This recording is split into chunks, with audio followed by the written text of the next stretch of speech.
Hi guys, welcome back to the channel.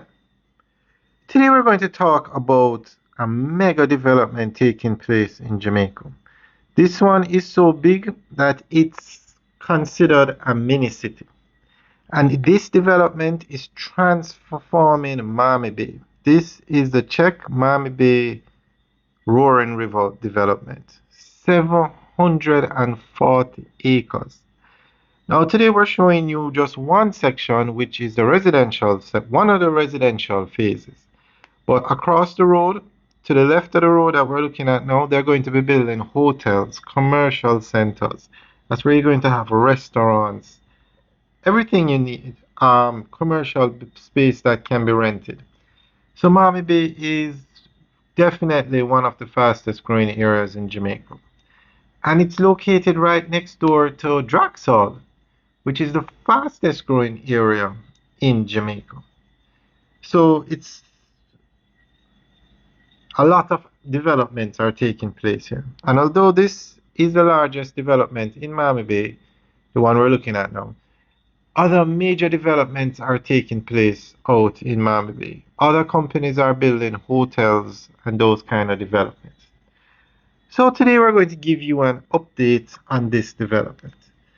Now, recently, the Prime Minister spoke to the NHT, telling them that, or was it the UDC? But basically, the Prime Minister of Jamaica said recently that Jamaica needs larger housing developments. This is what Jamaica needs. Developments like this. Thousands of homes. This is what Jamaica needs. And ironically, the land that this development is being built on belonged to the government. When CHEC was coming to Jamaica to build a highway, they said they would come if the government of Jamaica gave them this land as part of the arrangement. So the government did it, and CHEC is now building this massive development. And after the government seen what's happening out here, they have now told the government entities build larger developments. I think it was the UDC or the NHT. One of them, they said, build larger developments. Now, remember, this land belonged to the government and it was just empty, idle, nothing happening. And you see what's happening here now. So this is opening the eyes of the Jamaican government as to what's possible.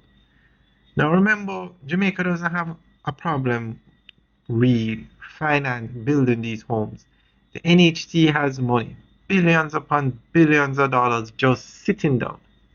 The UDC has so much land that the government has to mandate to them to sell 10% or divest 10% of the land.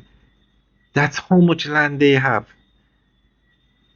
And at the end of the day, Jamaica needs houses like this. They need developments like this. So we are going to tell you about this development or give you more information on it.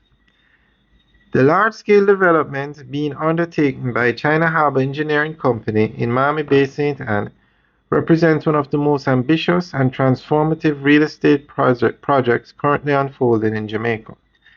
More than just another housing scheme, this development is helping to drive the area's transition into what can be described as a mini-city along the north coast. Mammee Bay, once a relatively quiet coastal area near Ocherios, is now at the center of rapid urban expansion. With multiple developments taking place simultaneously, housing, commercial spaces, and infrastructure upgrades, the area is evolving beyond a traditional community into a modern urban hub. CHEC's project is the anchor of this transformation, providing the scale and structure needed to support long-term city-like growth. At the core of the development is a massive land space of approximately 700 to 740 acres, strategically located within the fast-growing Mammee Bay Draxall corridor. CHEC's vision is not simply to build houses, but to create a fully integrated community, capable of supporting thousands of residents. The project is being rolled out in phases, extending toward 2030, with plans to deliver over 800 housing units initially and accommodate more than 4,000 residents. What makes this development significant is its master planned approach, which mirrors how cities are built. In addition to housing, the project includes commercial and retail spaces, community facilities such as schools, recreational areas, and green spaces. This combination of living, working, and social spaces is what defines a mini city, a place where people can meet most of their daily needs without traveling far.